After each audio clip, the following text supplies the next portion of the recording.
Baik, Bismillahirrahmanirrahim. Assalamualaikum warahmatullahi wabarakatuh. Jumpa lagi rekan-rekan pada video pembelajaran geologi struktur di materi pekan ke-6 yang berjudul rekahan dan deformasi brittle ya, atau kita sebut dengan fractures and brittle deformation. Pada pekan ini merupakan lembaran baru dari mata kuliah geologi struktur yang pekan-pekan sebelumnya rekan-rekan sudah membahas terkait dengan fundamental ya dari geologi struktur. Ada stress, ada strain, ada deformasi dan sebagainya yang nantinya itu menjadi modal kita untuk memahami bagian selanjutnya dari mata kuliah geologi struktur. Nah, bagian kedua ini merupakan bagian yang penting juga, yang tentunya kita sekarang beralih menjadi ke produk dari geologi struktur atau fitur-fitur yang menunjukkan struktur geologi begitu ya. Kita sudah mengenal singkat, sesar, kekar, lipatan, foliasi pada pembelajaran sebelumnya yang nanti mungkin akan kita bahas, kita kupas tuntas bagaimana bentukannya, bagaimana mekanismenya di eh, bagian kedua dari mata kuliah geologi struktur. Baik, untuk pekan ini saya bagi ke dalam 3 bagian, ada 3 outline. Di sini ada membahas terkait dengan mekanismenya secara umum ya. Kita bicara aspek deskriptifnya dari sini. Lalu setelahnya kita nanti akan berbicara fractures mechanics-nya atau mekanikalnya seperti apa. Tentunya nanti kita ada aspek-aspek dari kuantitatifnya juga begitu ya sedikit. Dan yang terakhir, ini merupakan bagian kecil dari brittle deformation yang kita sebut sebagai deformation bands. Nah, ini ada 3 bagian, jadi teman-teman silahkan disimak ya. Tentunya nanti mungkin akan dituangkan ke dalam 3 video pembelajaran yang berbeda. Tentunya nanti dari setiap video tersebut saling berkaitan. Jadi teman-teman jangan loncat-loncat. Jadi silahkan disimak dari awal hingga ke bagian-bagian selanjutnya. Oke, baik kita mulai dari ini. Bahwasanya deformasi brittle pada suatu batuan ditunjukkan oleh rekahan-rekahan. Ya, rekahan-rekahan yang ada pada batuan di kedalaman relatif dangkal. Jadi deformasi brittle ini terbentuk pada mekanisme brittle tentunya dengan brittle styles, dengan struktur style brittle. Teman-teman yang masih bingung, itu coba kita rujuk lagi ke materi reologi di pekan sebelumnya. Nah, tentunya kalau misalkan kita menggunakan model dari banyak peneliti ya, dari Vossen, dari Pasir Entrou dan sebagainya, brittle deformation atau deformasi brittle ini hadir di atas atau di bagian permukaan yang bisa kita katakan terjadi pada batuan di kedalaman relatif dangkal. Mungkin maksimal 15 km begitu ya. Setelah itu nanti mekanisme yang terjadi adalah mekanisme brittle plastik dan plastik mechanism gitu ya. Nah, tentunya apa namanya eh, akan ada beberapa fitur yang nantinya menentukan sesuatu produk itu dikatakan sebagai suatu rekahan. Oke, baik. Dan secara genetik rekan-rekan semua, jadi untuk fractures itu ada 2 secara genetik ya, ada tension, ada shear fractures. Ini terkait dengan stressnya, ya. Ini terkait dengan stres pembentukannya. Teman-teman juga tahu di pekan-pekan sebelumnya, ketika pembahasan stres, kita mengenal adanya kompresi dan adanya tensi atau kompresif dan tensile. Tentunya dia memiliki arah gaya yang berbeda ya, arah gaya pada suatu benda yang berbeda. Nah, ini pun akan membentuk fractures yang berbeda secara genetik. Lalu untuk pembentukannya, fractures itu bisa terbentuk bukan hanya dari peristiwa pensesaran, bukan dari peristiwa lipatan ataupun peristiwa deformasi saja, tapi mungkin ada pengangkatan basement ataupun ada peristiwa pendinginan seperti yang kita kenal istilahnya sebagai kekar kolom, kekar berlembar, dan tentunya fractures ini bisa hadir baik sebagai struktur primer maupun sebagai struktur sekunder. Yang tentunya nanti perlu kita asosiasikan dengan struktur-struktur lainnya ataupun kita bisa lihat dari litologi yang mengalami fractures tersebut. Baik, secara terminologi ini tadi sudah saya jelaskan ya untuk mekanisme deformasi brittle seperti itu dan juga nanti kita akan kita kenal ada 3 istilah di sini ya yang terkenal. Jadi ada istilah kata klasis, ada granular dan ada frictional sliding begitu ya. Jadi teman-teman semua Kalau secara umum granular itu butirannya bergeser satu dengan yang lain. Nah, biasanya ini terjadi pada pasir atau unconsolidated material ya di kedalaman dangkal. Itu untuk granular di bagian tengah, rekan-rekan semua. Nah, untuk kata klasis di bagian kiri ini, kita coba mainkan ya. Ups. Nah, ini dia. Itu kata klasis ya. Kata klasis atau kata klasis yang intragranular. Jadi kalau granular ini kita sebut sebagai intergranular, teman-teman ya. Intergranular, kalau kata klasis ini intragranular, jadi identik dengan peristiwa atau gejala pengurangan ukuran butirnya atau grain size reduction disertai dengan terjadinya frictional shading dan rotasi. Nah, teman, kita mulai lagi. Selanjutnya lihat. Nah, ini granular. Jadi granular itu adalah kita sebut sebagai intergranular. Jadi dia itu bergeser di butirannya satu dengan yang lain, sedangkan kata klasis ini tidak bergeser. Ketika suatu butiran itu terkena oleh stres, begitu, ini kita anggap shear stress ya di sini teman-teman ya. Jadi kata klasis ini tingkatnya dia akan menghasilkan retakan-retakan pada hubungan antar butir. Jadi dia tidak bergerak. Sedangkan granular karena sifatnya unconsolidated, dia belum terliti, belum solid ya, belum keras begitu. Jadi ketika dia mengalami shear stress, dia akan bergeser begitu. Butiran-butiran itu akan move ke kanan dan ke kiri. Ya mungkin seperti model flow-nya simple shear ya dalam hal ini.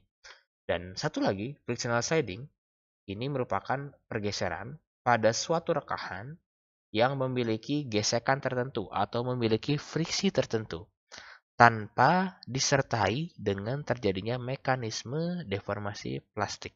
Jadi di sini tidak ada peran plastik dalam artian di sini mungkin tidak ada struktur foliasi, mungkin ya tidak ada melodi dan sebagainya. Kita bisa lihat di sini ya. Ini singkat cerita ini merupakan sebuah sesar begitu ya. Oke, kita move ke slide selanjutnya. Jadi ini ada, nah tentunya teman-teman tadi kita sudah mengenal adanya granular dan adanya kata klasik. Nah, tentunya nanti kita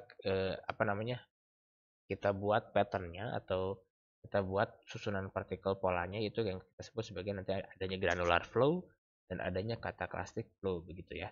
Jadi granular flow ini merupakan partikel yang flowing atau partikel yang flowing atau partikel yang mengalir, tentunya diakibatkan oleh frictional sliding dan rolling.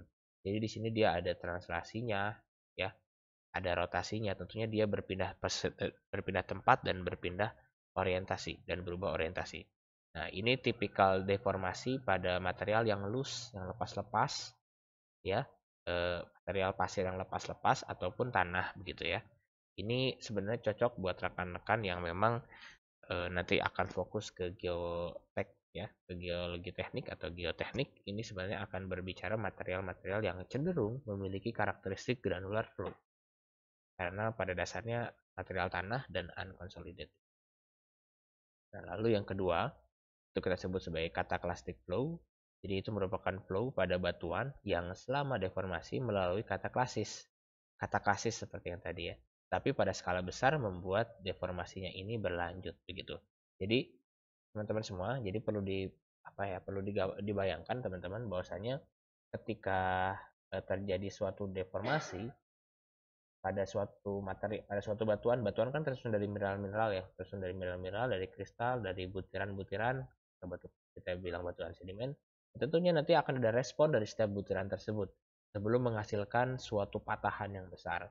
Bisa menjadi granular flow tadi, dia berpindah posisi, ya, dia memadatkan, dia pindah posisi karena memang materialnya loose, ya, ataupun bisa seperti kata plastik, dia punya gaya resistance. Jadi dia akan menghasilkan retakan-retakan atau pecahan-pecahan di internal butirnya yang nantinya mungkin ketika lebih berlanjut lagi deformasinya dia akan menjadi suatu zona sesar tertentu begitu ya, atau zona patahan tertentu begitu.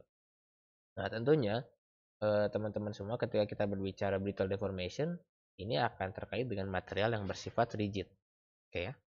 Material bersifat, jadi ini kita berbicara material-material yang sifatnya rigid. Pun ketika kita berbicara batuan granit atau batuan metamorf itu pada kondisi batuan tersebut berada di atas permukaan. Oke, bagian yang kiri bawah ini merupakan ini ya, rekahan intergranular pada batu pasir begitu ya. Jadi kita bisa lihat ada rekan-rekannya di situ. Dan yang B ini rekan adalah intragranular pada batuan metamorf. Singkat cerita kalau yang ini itu sudah masuk ke peristiwa plastik. Ups. Yang ini intergranular, yang ini adalah intragranular. Baik. Nah, kita masuk ke definisi dari fractures. Jadi fractures itu bisa kita katakan suatu bidang diskontinuitas, ya. Suatu bidang diskontinuitas yang tentunya bisa dibaca juga di sini merupakan bidang diskontinuitas pada permukaan yang terbentuk sebagai respon terhadap eksternal atau internal, ya. Gaya eksternal maupun internal yang bekerja pada suatu objek yang tentunya materialnya bersifat brittle, ya. Jadi intinya di sini materialnya bersifat brittle. Nah, eh, sebenarnya idealnya itu rekahan itu sempit, ya. Jadi maksudnya tipis-tipis kecil yang tentunya melibatkan displacement discontinuity dengan menggunakan mekanisme discontinuity dan batu yang lemah dan brick sepanjang fractures. Sebenarnya definisinya juga akan banyak, ya. Tapi kalau kita bagi secara umum fractures itu kebagi ke dalam 3 bagian. Menurut Vossen di sini, ya, karena kita menggunakan referensi Vossen. Ada yang kita sebut sebagai shear fractures, ada yang kita sebut sebagai sesar, ada yang kita sebut sebagai joints, dan ada yang kita sebut sebagai fissure. Tapi sebenarnya secara umum teman-teman, kalau kita bicara genetiknya kan ada 2, ya. Ada antara kekar fracturesnya itu akibat dari compressional stress atau dari tensional stress, begitu ya. Even shear stress itu masuk ke compressional stress, begitu. Bisa kita katakan seperti itulah. Atau dua-duanya. Oke, baik, kita kenal ada sesar. Sesar tentunya dicirikan adanya pergerakan yang relatif sejajar dengan permukaan rekahan. Di situ dicirikan ada gerakan relatif, ya. Kata kuncinya di situ. Sedangkan joints ini merupakan rekan ekstensional, ya, yang selalu ekstensif dengan secara lateral dia. Jadi maksudnya dia itu ketarik begitu, rekan-rekan yang ketarik tentunya disebabkan oleh tensional stress atau tensile stress dengan nilai negatif begitu. Adapun teman-teman waktu di stress kita mengenal adanya shear stress, adanya normal stress, adanya shear stress, compressive stress dan tensile stress itu tentunya akan menghasilkan rona-rona fractures yang berbeda. Seperti shear fractures itu bisa kita katakan menghasilkan sesar begitu, ya. Ataupun menghasilkan itu merupakan sebuah sesar karena dia adanya kompresif di situ. Lalu ada fissure di sini. Nah, fissure ini apa? Fissure ini sebenarnya joints juga, tapi memang dia dia terbuka, ya. Dia terbuka, dia besar dan dia muncul atau tersingkap ke permukaan. Itu fissure. Begitu. Oke, ya, rekan-rekan, ya. Jadi kita bisa katakan adanya sebenarnya kalau misalkan kita bagi, ya, teman-teman, ya. Jadi nanti kita lihatlah modelnya, ya. Jadi ada shear fractures di sini. Ini shear fractures, ya, teman-teman. Ini identik dengan dihubungkan dengan produk strukturnya itu berupa sesar. Lalu kita lanjutkan ke ini join. Nah, kita lihat ini nggak ada apa-apa tuh. Di sini itu kalau misalkan tadi teman-teman, ini mungkin dia punya arah stress dari arah sini, ya, dari arah vertikal. Sedangkan joints dia memiliki arah stress seperti inilah kalau lebih. Dia selalu tegak lurus terhadap bidang rekahannya. Karena ini sigma 3 tentunya, ya. Sigma 3. Nah, ada juga yang kita sebut sebagai fissure, jadi dia terbuka begitu. Singkat cerita, dia itu terisi oleh fluida. Fluidanya ini dalam hal ini lebih cenderung air atau udara, ya, oksigen dan sebagainya kan. Jadi kalau kosong pun sebenarnya terisi oleh gas begitu, ya, sebenarnya. Jadi rekahan yang cenderung memiliki aperture begitu, ya. Yang memiliki aperture memiliki kamar di sini, ya, dengan besaran tertentu dan cenderung dia tersingkap atau terbuka sampai ke permukaan. Itu kita sebut sebagai fissure. Nah, teman-teman di sini ada shear fractures, ya. Di sini ada extension fractures, ya. Extension fractures itu kalau misalkan kita mengenal extension, teman-teman, berarti itu adalah bahasa strain, ya. Extension artinya pemanjangan, gitu, ya. Tentunya nanti kalau misalkan kita bicara extension fractures, apakah ada sesar yang memendek, Pak? Gitu. Ada contraction fractures. Nah, contraction fractures itu ada juga yang kita sebut sebagai nanti styloid. Bagaimana styloid? Nah, ini ya model yang sangat terkenal sekali, teman-teman, yang menghubungkan antara fractures yang ada. Teman-teman bisa lihat di gambar ini, yang pertama-tama teman-teman perlu ketahui adalah arah dari maksimum stresnya. Di mana arah maksimum stresnya? Arah maksimum stresnya itu berada di bagian vertikal, ya, disebut vertikal. Tentu eh, intermediate stress dan minimum stressnya itu berada di bagian horizontal, ya, masing-masing di SH max dan di SH min. Singkat cerita seperti itu. Bagi teman-teman yang belum memahami, silakan rujuk kembali video pembelajaran bagian stres, ya. Silakan. Sudah dijelaskan secara lengkap di situ.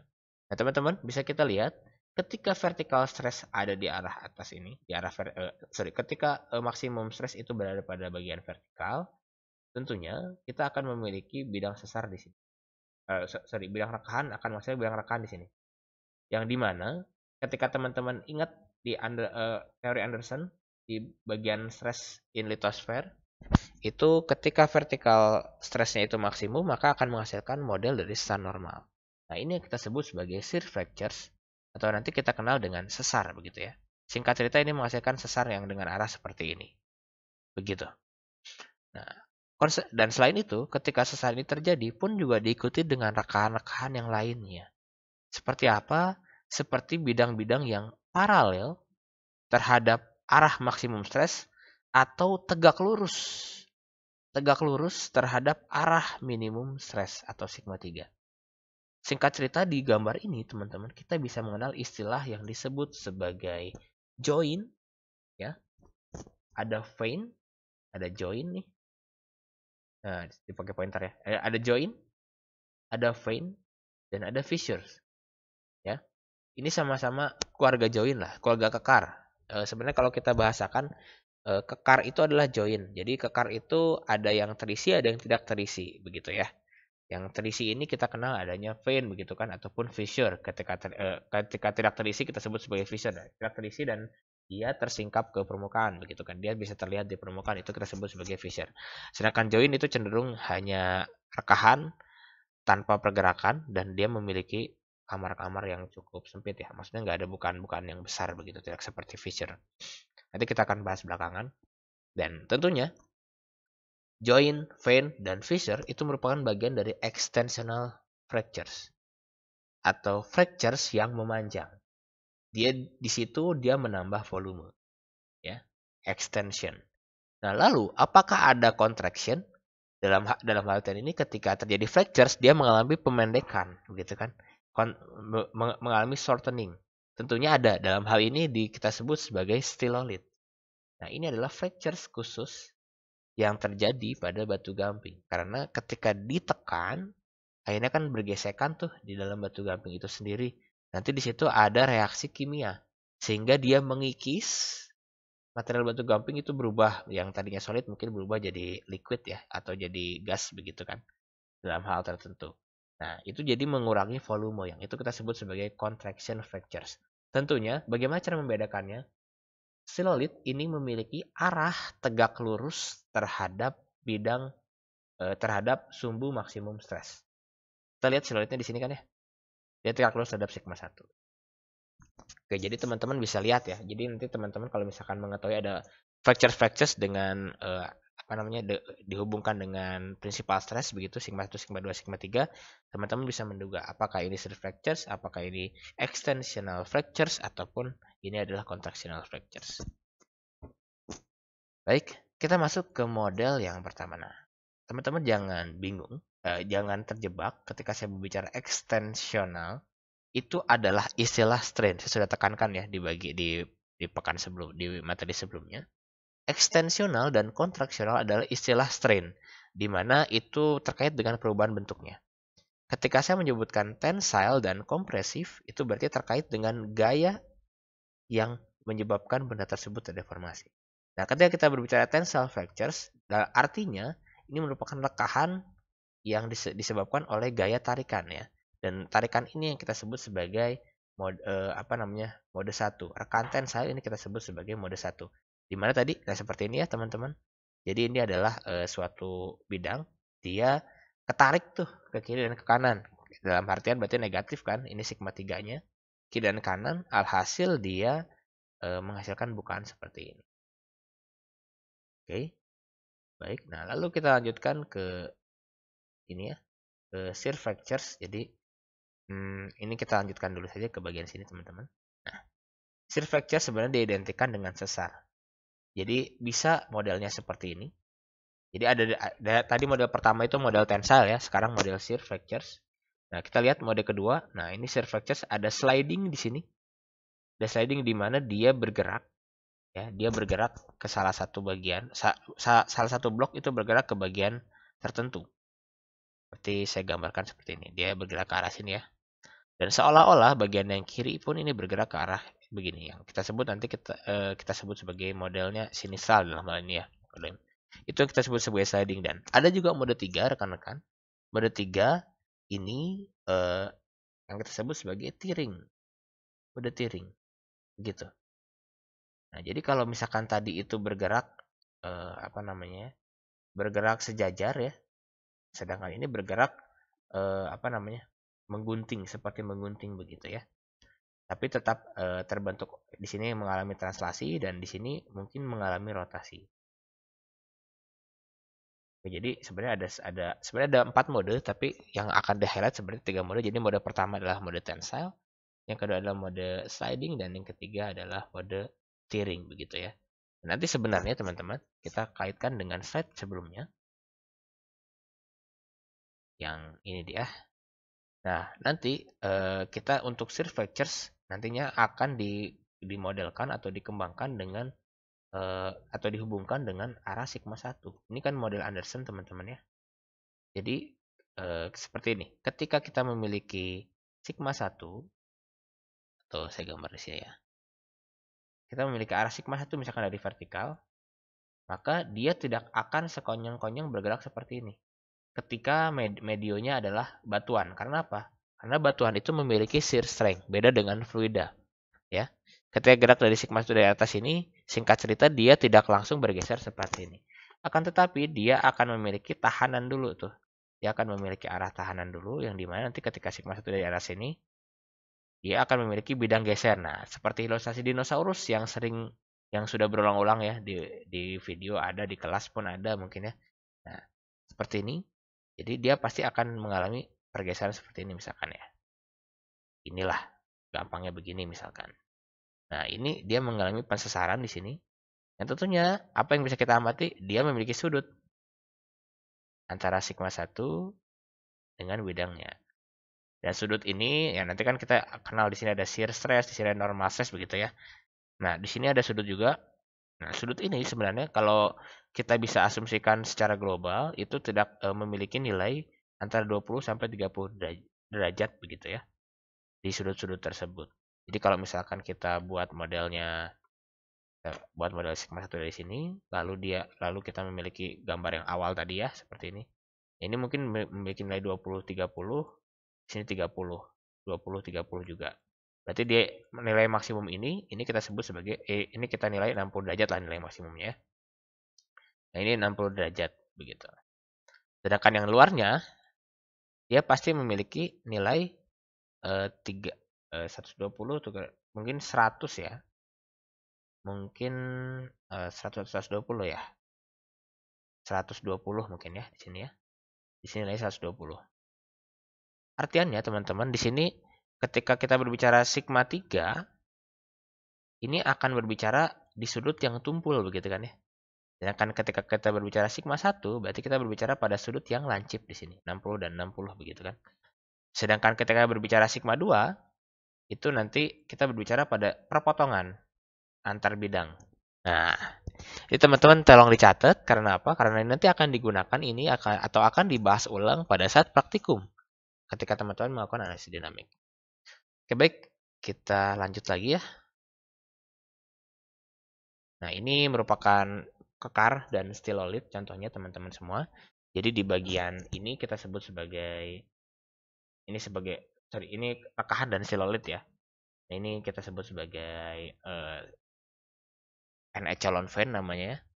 Ini ada rekahan singkat cerita dia terisi, ini pun sama. Nah, ini kita sebut sebagai stilolit. Ini contoh-contoh stilolit.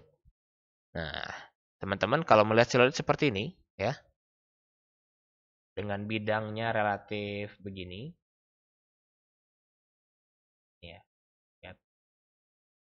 Coba teman-teman tentukan dari mana arah sigma 1 untuk siluet yang bagian kiri bawah ini, ya, dan bagian yang sini.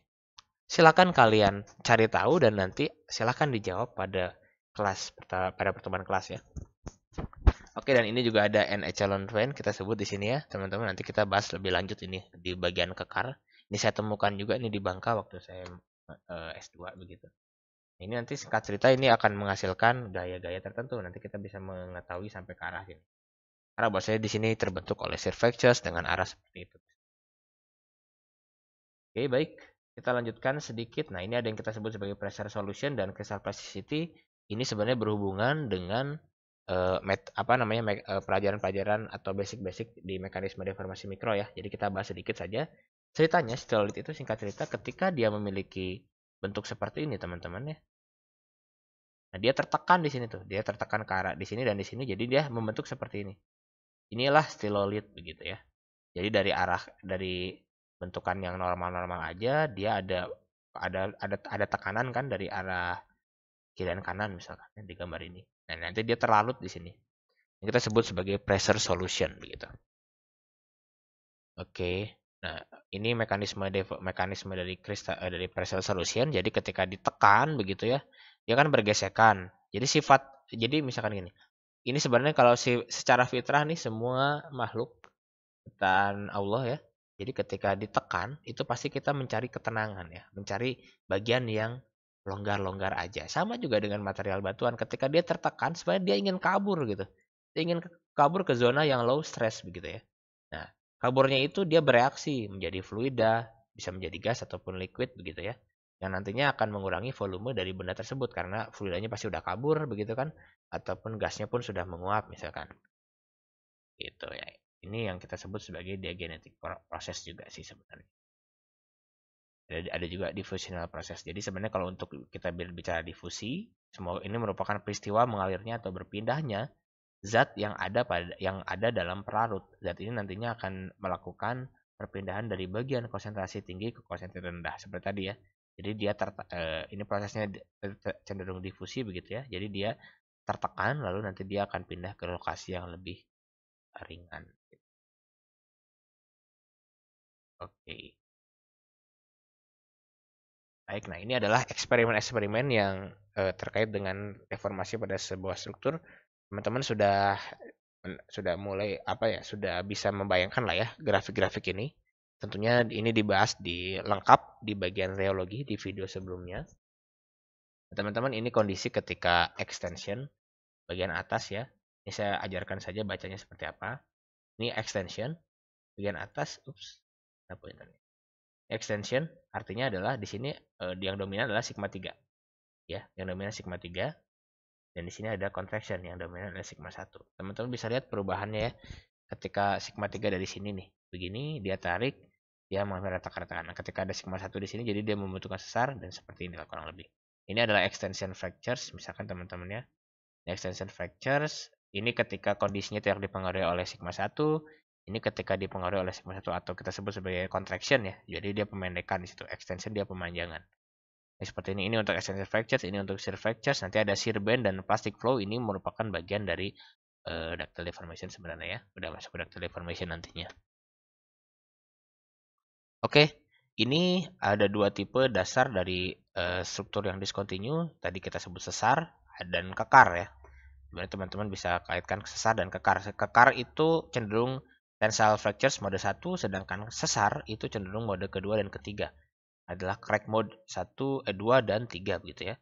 Sesar secara definisi itu merupakan bidang diskontinuitas di mana satu blok telah melewati blok lainnya. Sedangkan kekar itu merupakan bidang diskontinuitas di mana balok atau objeknya bergerak terpisah tetapi tidak saling tergelincir. Jadi tidak ada proses pergeseran di situ ya. Oke. Ini kita sebut fissure. Nah, kita lihat nih, fissure ini terbuka ya. Nah, kalian bisa melihat isinya apa? Tentunya fissure itu adalah suatu kekar yang muncul ke permukaan dan terisi oleh fluida. Nah, ini tentunya dia terisi oleh oksigen ya, teman-teman ya, terisi oleh gas, dia terisi kosong gitu. Mungkin ada air sebagian di bagian bawah. Oke baik, cukup panjang video pembelajarannya, saya cukupkan. Silakan teman-teman, catat dan apabila ada pertanyaan silakan ditanyakan baik di kolom komentar maupun di kelas ya. Sekian video pembelajaran, kita lanjut ke video selanjutnya. Terima kasih. Assalamualaikum warahmatullahi wabarakatuh.